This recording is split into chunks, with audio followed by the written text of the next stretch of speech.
Human civilization has come a long way over the past 2,500 years. We live in a modern computer age, yet amazingly, the ancient Greeks created a type of computer, precise mechanical clocks, and an accurate measuring device over 2,000 years ago.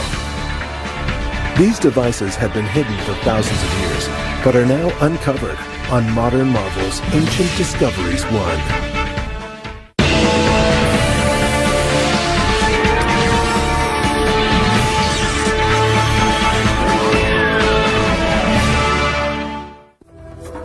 In Ancient Discoveries, we will travel back in time to discover the amazing ancient roots of technologies we like to think of as modern. New research is beginning to suggest that many of the inventions of the last 200 years may in fact have already been known to the ancient Greeks and Romans. Much of what we have recently discovered, we may in fact have just rediscovered. The Greeks and Romans were also intensely practical people. Many of the things which they devised, planned and invented proceeded by 2,000 years, things that we like to think of as modern. At the heart of this story of ancient achievement lies a mysterious and arcane machine, one so complex that many have refused to believe it could have been built by the ancient Greeks. Hidden for centuries beneath the Mediterranean Sea, encased in thick corrosion, it remained an enigma until 20th century science glimpsed inside.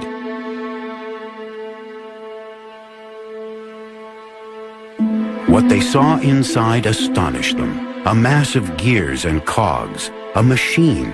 But what was it for? And who had created it?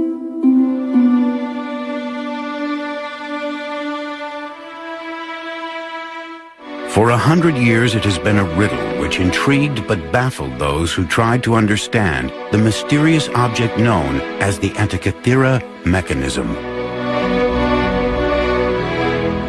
But now, finally, its story can be told.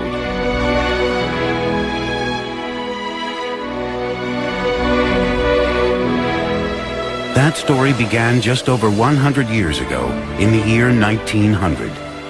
It was early spring when Captain Kondos and his crew of sponge divers found themselves sheltering from a storm, miles off course, by the little Greek island of Antikythera. As the weather cleared, the captain decided to make the most of his unplanned stop by diving in the deep, clear waters off the island.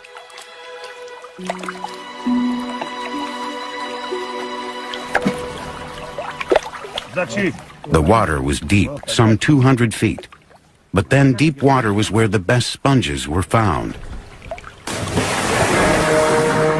But so far down, there always is the danger a diver might return to the surface with the notorious bends. Once in the water, the diver started his first descent. But what awaited him on the bottom were not sponges. As he looked around, he saw what appeared to be dead bodies scattered in all directions.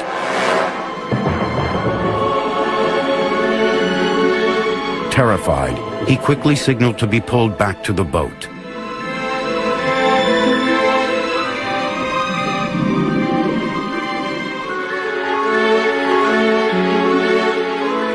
Some thought the diver was mad. Perhaps he had the bends. But the truth was far, far stranger than that. 2,000 years ago, another ship had sailed these waters on its way from Rhodes to deliver a precious cargo to a wealthy Roman citizen.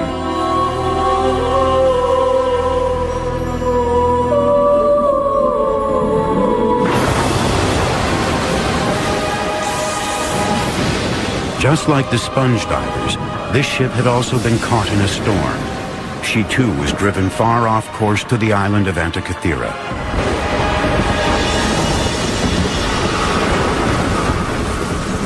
But this ship was not destined to survive. Here she sunk, and here she still lay.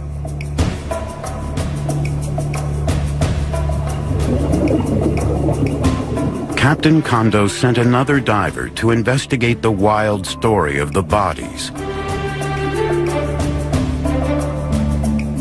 What had at first appeared to be dead bodies were in fact the most beautiful marble and bronze statues imaginable, the remnants of that ancient wreck.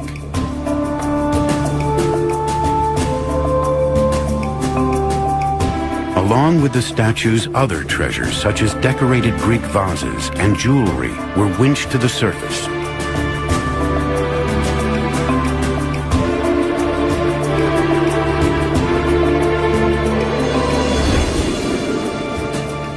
It was the find of the decade, perhaps the century, and the breathtaking statues made front-page news. One of the most perfect bronzes recovered was named the Antikythera Youth. The piece was universally acknowledged as a work of genius.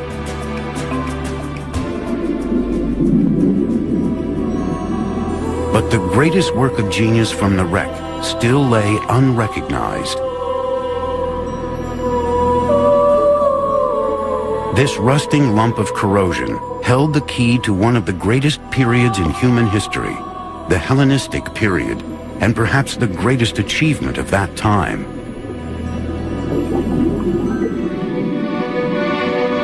Two and a half thousand years ago, the Mediterranean was a place where science, philosophy, and art flourished.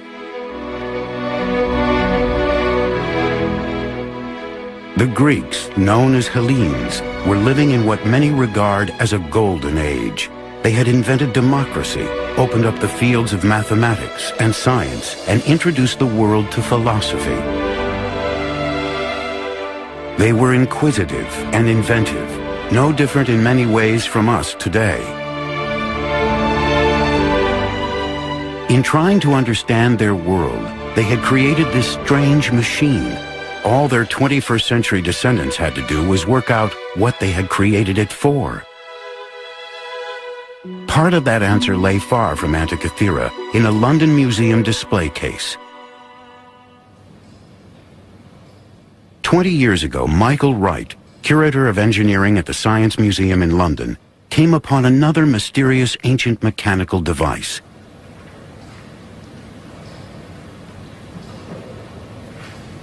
Although much less complex, there were similarities with the Antikythera mechanism.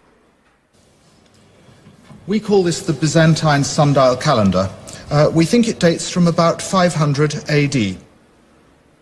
It was a mechanical calendar which shows the passing of days indicated by the age of the moon within the month. The gear wheels looked surprisingly modern. Complicated mathematics and a detailed knowledge of astronomy would have been necessary to create such an object. Michael Wright decided to build a model of the device to explore how it would have worked. The model shows the position of the sun and moon within the zodiac at any given date, as well as the age of the moon.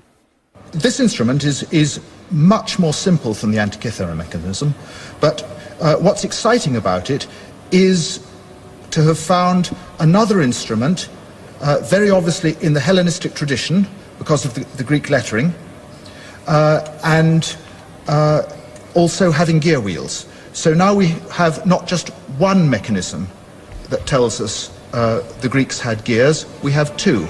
We've doubled the evidence. Although similar, it is estimated that the sundial calendar only had 8 gear wheels, where the Antikythera device had at least 29 and perhaps up to 70, allowing for much more complicated calculations. Could the Antikythera mechanism also be a mechanical calendar, one many times more complicated than the Byzantine machine, yet over 600 years older? Who in the ancient world had the ability to design such a complex device? The question has baffled experts since its discovery, but there is one legendary figure who could have been its creator. The remains of the Antikythera mechanism are on display at the National Archaeological Museum in Athens, Greece, but its original shape or dimensions still cannot be determined. Modern marvels will continue in a moment.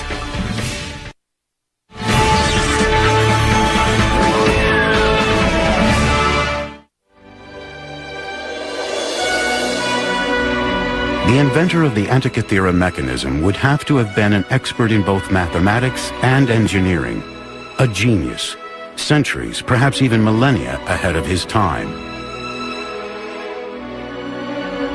One man who fit that description was Archimedes.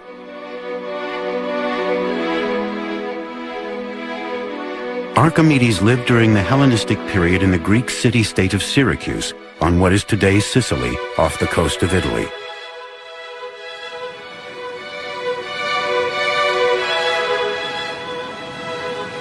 During his lifetime, the Mediterranean was a turbulent, war-torn place.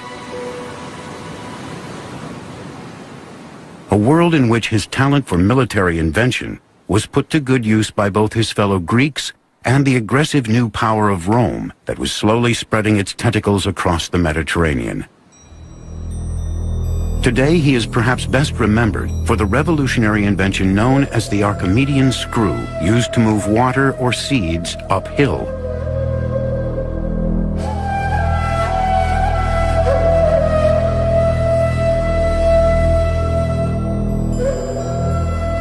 But Archimedes was also fascinated by other difficult mechanical problems, such as how to accurately measure distances.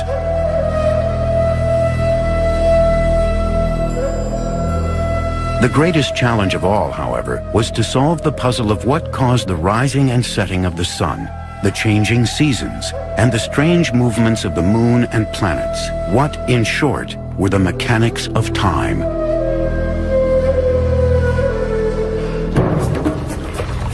Many years earlier, Archimedes had traveled across the Mediterranean to the most important cultural center of the Hellenistic world, Alexandria, Egypt. Alexandria was the most sophisticated place on earth. Founded by Alexander the Great, it was now ruled by the descendants of one of his generals, Greek soldiers who had risen to become pharaohs. It was a unique place, the meeting point of the age-old civilizations of the Mediterranean, a city of Egyptians, Greeks, Romans, and Persians. Here they combined the wisdom of the pharaohs with the brilliance of Greek philosophy to create the intellectual powerhouse of the ancient world.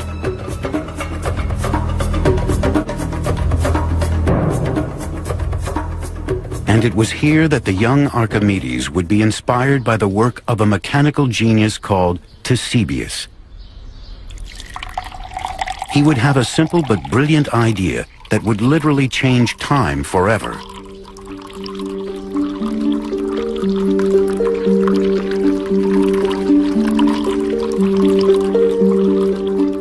Ctesibius was fortunate to be born in Alexandria, the place where all the knowledge of the ancient classical world was held in one vast library. A place where the great thinkers of antiquity studied, and where shelf upon shelf held the thousands of scrolls recording their work.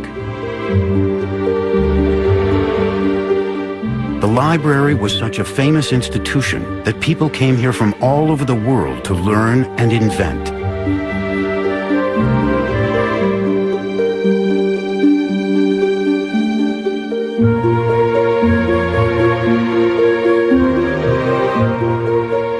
It was here that Ctesibius's revolutionary invention was recorded, and where the young Archimedes may first have read of his work.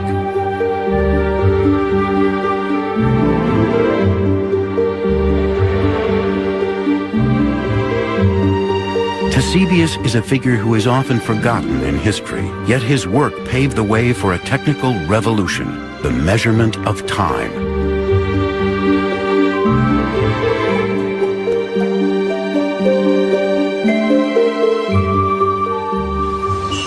Yet Ctesibius came from humble beginnings.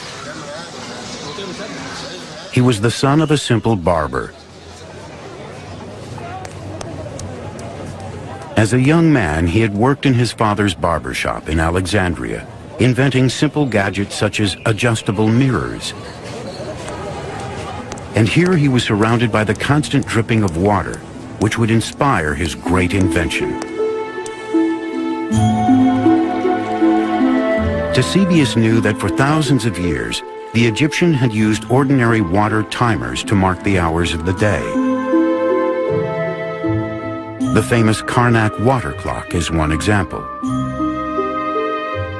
It is a vessel which was filled with water, and as it drained out through a spout at the bottom, the time could be read as the level dropped. Markings inside showed the passing hours and allowed the ancient Egyptians to measure the passing of time during the day or night. But this was still only a timer, known in Greek times as a clepsydra, not a constant clock. As the water level dropped, the water came out more slowly. Eusebius, however, saw the solution. He realized that if the vessel was always full, then the water pressure outflow would always be the same. If he could master that, he knew he could create an accurate device which would change the world. This then was the challenge he decided to set himself. Eusebius saw that the way to simplify the Egyptian clepsydra was not to utilize outflow of water, but to try and obtain a uniform inflow of water. The challenge was to keep the reservoir of the clepsydra full at all times. And this is how Eusebius did it. First, he added another water tank above the main reservoir. This poured water into the top faster than it could flow out, meaning the reservoir was always full, and any excess water could just run off into an overflow container.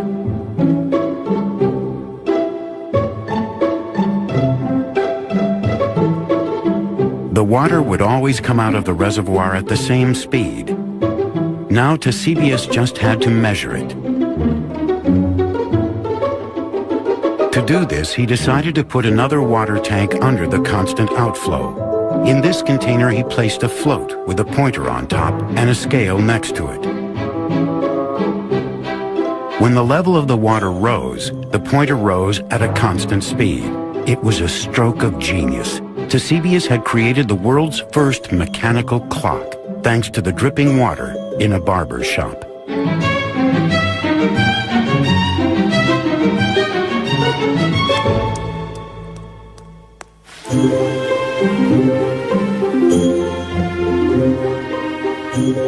He had harnessed the power of water, and in the process, he had become the master of time. But measuring hours and minutes was only the start. What else could this unique water clock do? The answer to that was kept here in the great library of Alexandria. Anyone in the ancient world wanting to understand time could come here and read Eusebius's books, which described the wonderful machines he was now building and the whole new subject he had invented, hydraulics.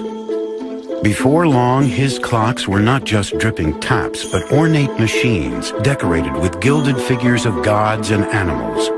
And their mechanics were yet more elaborate too. He devised a complex scale for the hours, shown here in white for the day and blue for the night. The increasingly complicated series of gear wheels also allowed the scale to rotate very slowly to indicate the days within each month of the year. This clock was also now a calendar. An automatic day and night, month and year cuckoo clock.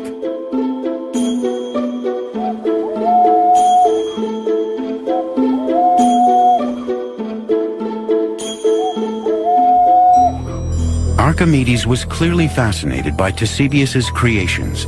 He studied his clocks and used his own genius for invention to continue the work.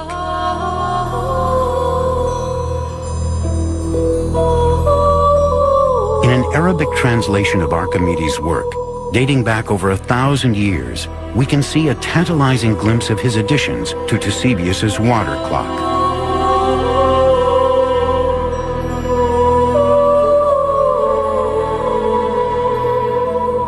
This modern reconstruction shows Archimedes' elaborations to the Eusebius clock.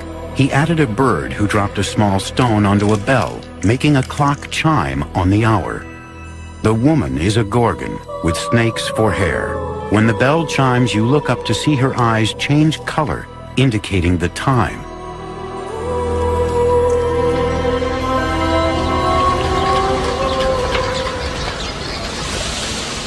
Alexandria today is a busy modern port. A new building now stands in place of the famous library.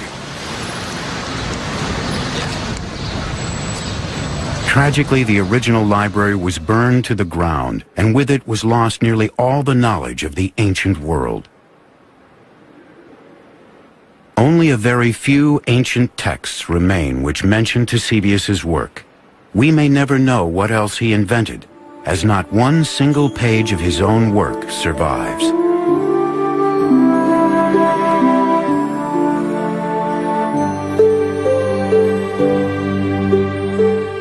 So much information has been lost that Ctesibius has been largely forgotten.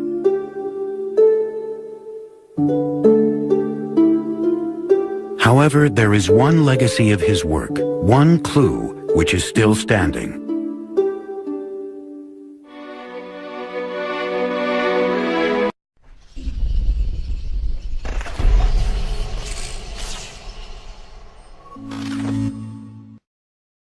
Could this small Greek tower hold the key to an ancient secret?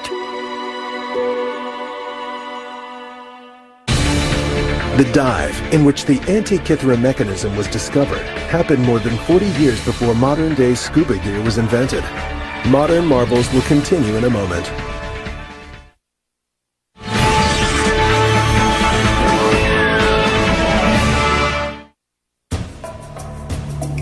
This unassuming tower, tucked away in a corner of Athens, is one of the best preserved buildings from antiquity. Its survival, almost untouched, is a miracle, and one due to the fact that for centuries it was believed to be the tomb of the philosophers Socrates and Plato.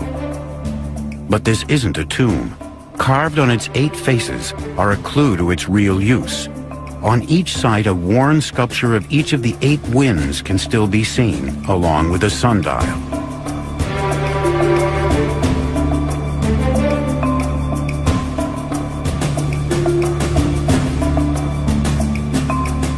It was actually built by an astronomer around 200 years after the death of Ctesibius, but is a monument to his genius. This building, now known as the Tower of the Winds, was the public clock of ancient Athens. Inside this tower, there once stood a huge and complex water clock, based on a Ctesibius design.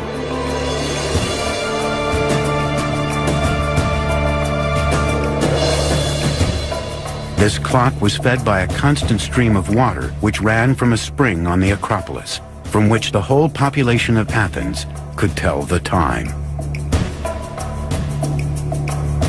But this was more than just a clock or even a calendar.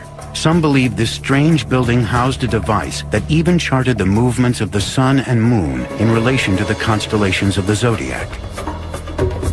We know the Greeks were measuring hours, days, and months during the time of Ctesibius. Could it be that they had also started to look above and measure the heavens? One man believed the answer may lie in the cogs and wheels of the Antikythera mechanism.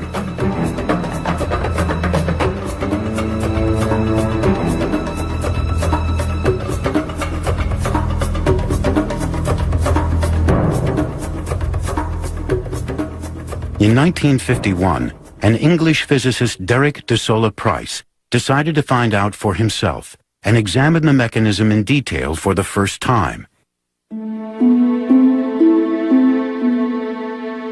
De Sola Price traveled to Athens to look at the mechanism. The pieces had lain largely untouched since its discovery 50 years earlier. The device had disintegrated further, exposing pieces of the gears, which he was able to study. He became determined to crack the secrets of the Antikythera mechanism.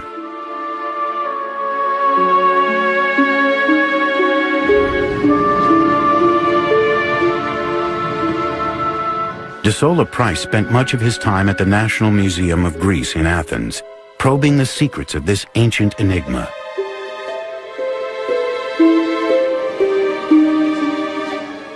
Something told him that these fragments were the real treasure from the Antikythera wreck.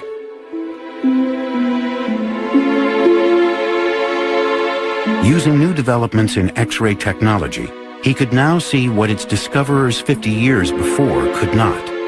Looking through the corrosion, he was amazed. A machine so complex, it could almost be modern. He had to know what it was for.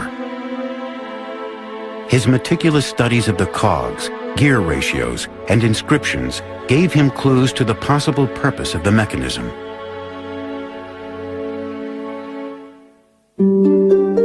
Remnants of a wooden box which held the device also had Greek writing, which gave further tantalizing hints. Using this information, de Sola Price developed a theory and put together a model of how he believed the Antikythera mechanism could have worked. He realized the mechanism was an extremely sophisticated device for calculating the relative movements of the sun and moon. It also seemed to show the days of the month as lunar phases.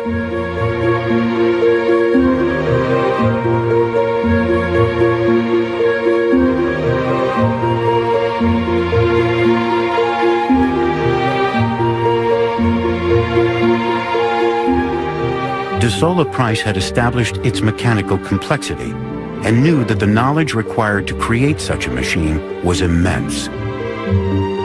He believed that at the front of the mechanism, a bronze dial showed the date and positions of the sun and moon. A dial at the back would indicate the month, possibly within a 12-month year. Another dial at the back seemed to show either a cycle of 47 months or 4 years. De Sola Price called the mechanism a calendar computer.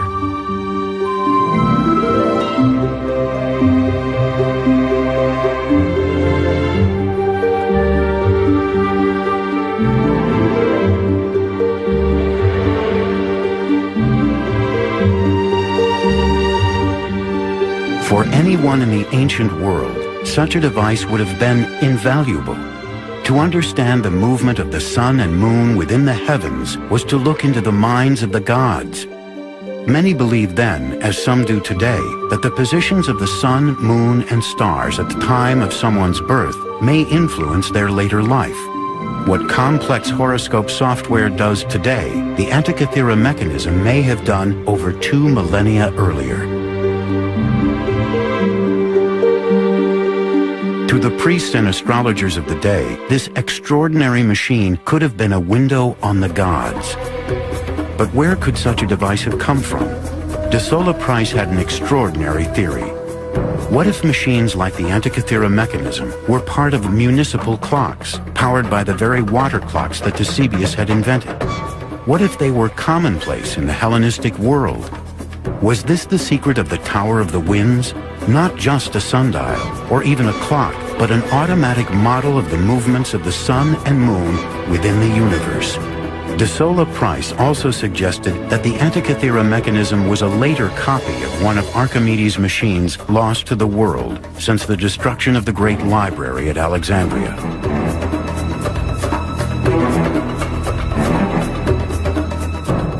This was an intriguing theory, which could lead others to try to reveal the truth about the Antikythera mechanism.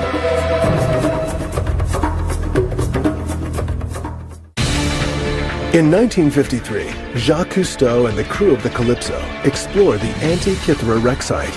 When they returned in 1973, they found previously undiscovered gold bars. Modern marvels will continue in a moment.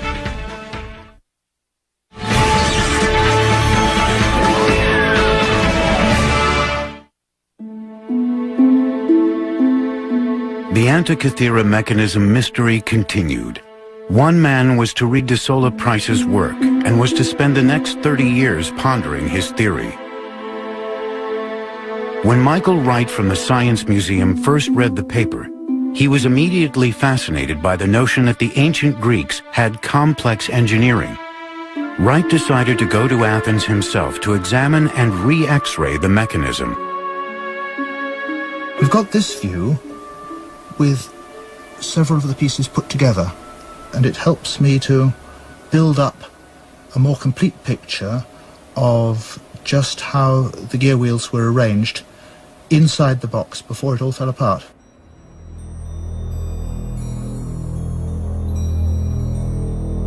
Although intrigued by de Sola Price's theory of the Antikythera mechanism, Wright believed there was more to the device than de Sola Price had realized. I went back and read Gears from the Greeks again and started to find problems with Price's account. That's when I resolved I really had to look at the thing for myself.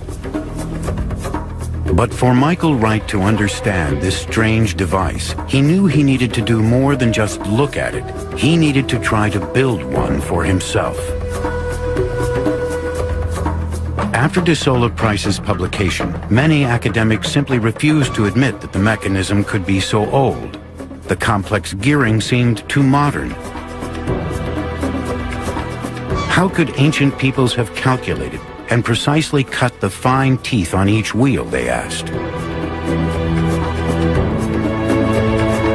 Surely this was either a fake or a later machine that just happened to be lost on the site of the ancient wreck.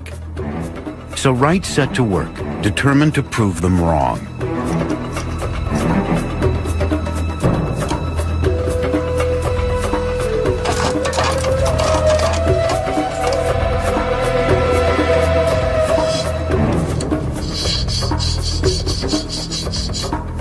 Using only tools similar to those available in the ancient world, with the Greeks' knowledge of geometry, he set out to copy these elaborate gears in his workshop. Measuring and cutting gears with only a pair of compasses, a metal file, and a good eye for detail was not going to be easy. But it was possible.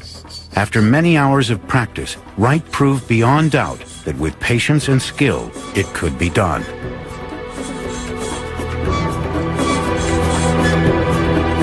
You can't deny the evidence that the Antikythera mechanism exists. When you look at it closely, it's very accomplished work, both in design and in execution. Why shouldn't the ancient Greeks have done it? We know from translations of his work that Archimedes was familiar with these types of cogs, and now it was the study of these gears that was to help solve yet another mystery, involving one of his other mechanical marvels, the mystery of the odometer.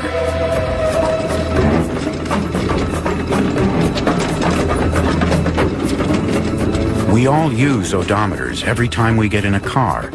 It's the device which measures the distance we've traveled. But remarkably, this device was in use long before cars and was crucial to the development of the Roman Empire.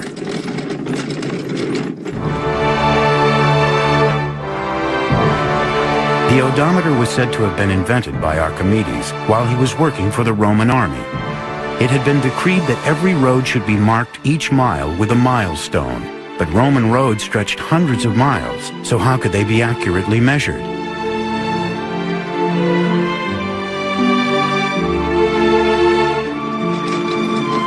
By creating a cart that would accurately calculate distance, Archimedes solved the problem and the milestones could be laid out.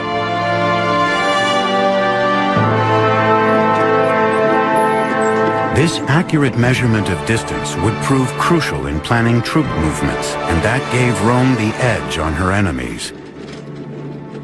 Archimedes had set the Romans on the path to empire and started a train of events that would ironically lead to his own death.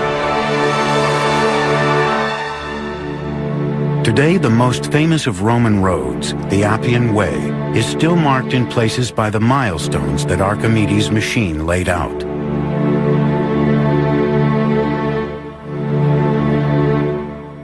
But there is a problem with this apparently simple story, one that Professor André Sleeswyk from Groningen in Holland would eventually solve with the aid of the ghostly X-ray images of the Antikythera mechanism.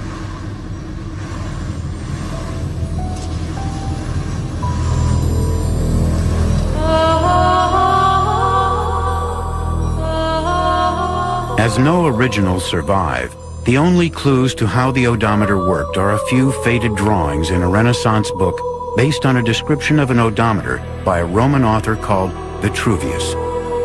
The drawings look fine on paper. The problem is when you try to build them, they don't work.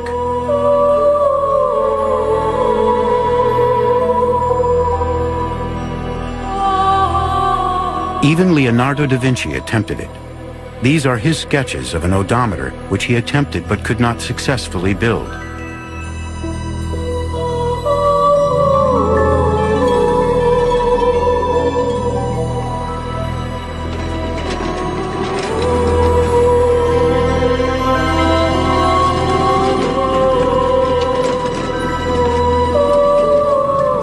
Professor Sleeswick started to make simple models to see if he could crack the odometer puzzle. This was then developed into a quarter-size model, and this was a model with a difference. Where even Leonardo had failed, Sleeswick's model worked.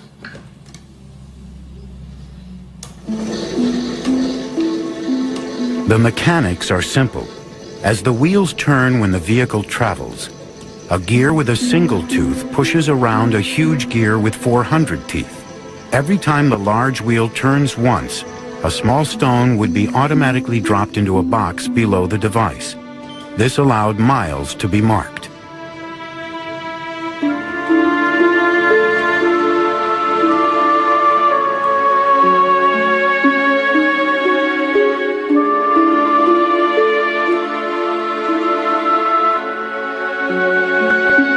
After the First Punic War, by decision of the Senate of Rome, milestones had to be placed on all major roads.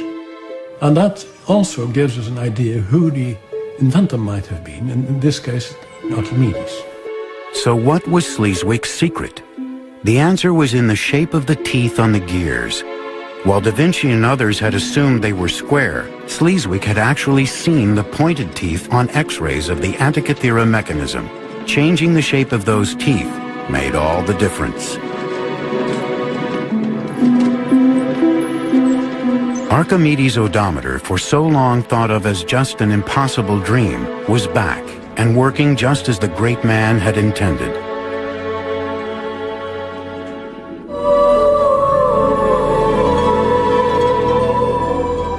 All thanks to that most mysterious of ancient objects, the Antikythera mechanism. A device whose true secrets were yet to come to light. In May 1983, an Italian stamp was issued to honor Archimedes. However, the image printed was actually that of Archidamos III, a king of Sparta from 3rd century BC. Modern marvels will continue in a moment.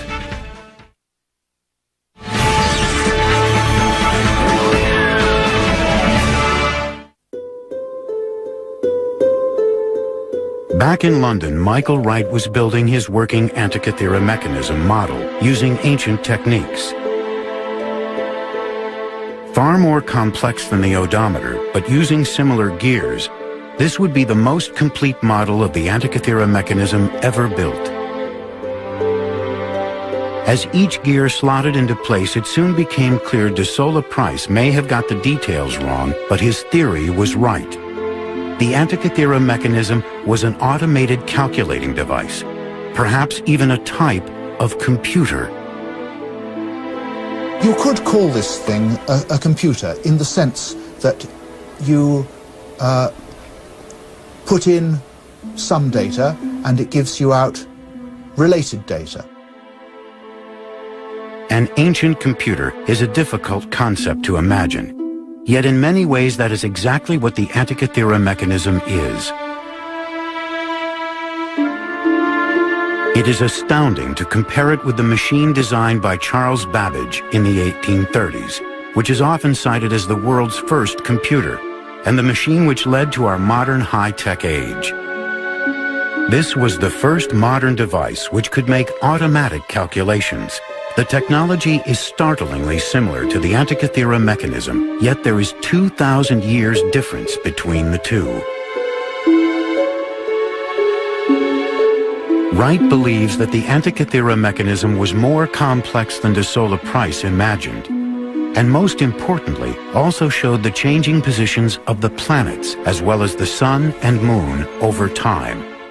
In Wright's model of the mechanism, a knob is turned to set the days and months. Intricate gearing then moves a series of indicators which represent the sun, moon, and planets. The knob could be turned every day so the position of the planets could be monitored throughout the year, or it could be set to a specific date to show their positions at that time. It is, in effect, a mechanical model of the Greek universe. Today, astrologers need a complex computer program to carry out exactly the function of the Antikythera mechanism.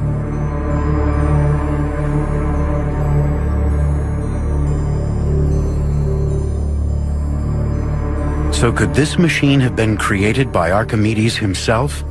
We know from ancient texts that he built planetaria, but could he have designed this one? It's difficult to make a direct connection between the Antikythera mechanism and Archimedes. What we can say with certainty was the revolution that Archimedes pioneered in mathematics and geometry was necessary for those who then invented the Antikythera mechanism. Without Archimedes and his advances, it's difficult to think that the Antikythera mechanism could have been invented at all.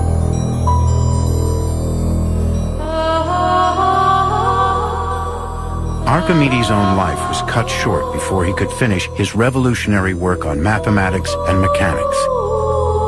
During the Roman sacking of his home city of Syracuse, it is said a Roman soldier was sent to find him and bring him back alive. When Archimedes refused to leave his work, the soldier became angry and killed him.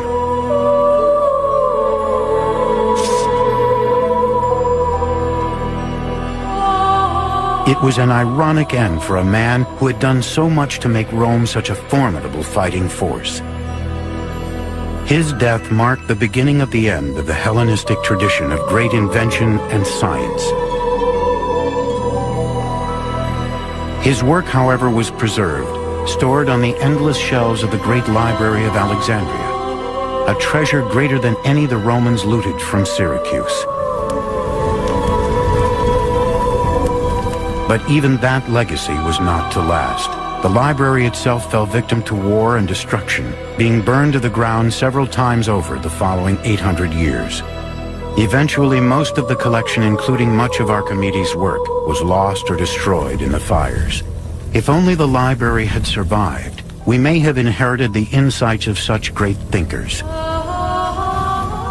Without them, we have been forced to reinvent much that we are only now realizing was already known over 2,000 years ago.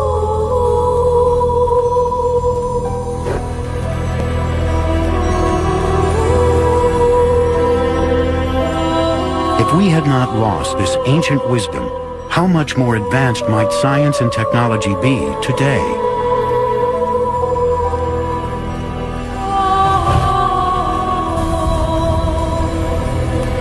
And what else may still lie hidden or lost from that time? Without that sudden storm all those centuries ago, that ancient ship might not have foundered, taking her cargo of statues, pottery, and that incredible machine to the bottom of the Mediterranean Sea. If a group of sponge divers had not stumbled upon the wreck 2,000 years later, the Antikythera mechanism might be lying there today, slowly corroding. And what other technological marvels from that time might still be awaiting discovery?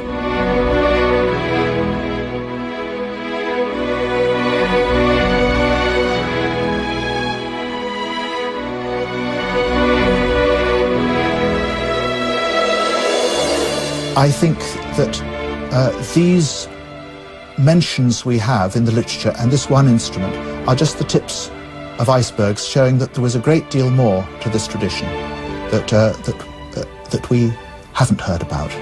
2,000 years ago, there was a world more advanced than we had dared to believe, and more secrets from that time may still lie waiting to be discovered. Ancient discoveries we are only just beginning to understand. Next on the History Channel, a 2,000-year-old machine, so far ahead of its time that world-class researchers are staking their reputations on the claim that ancient Greeks invented the computer.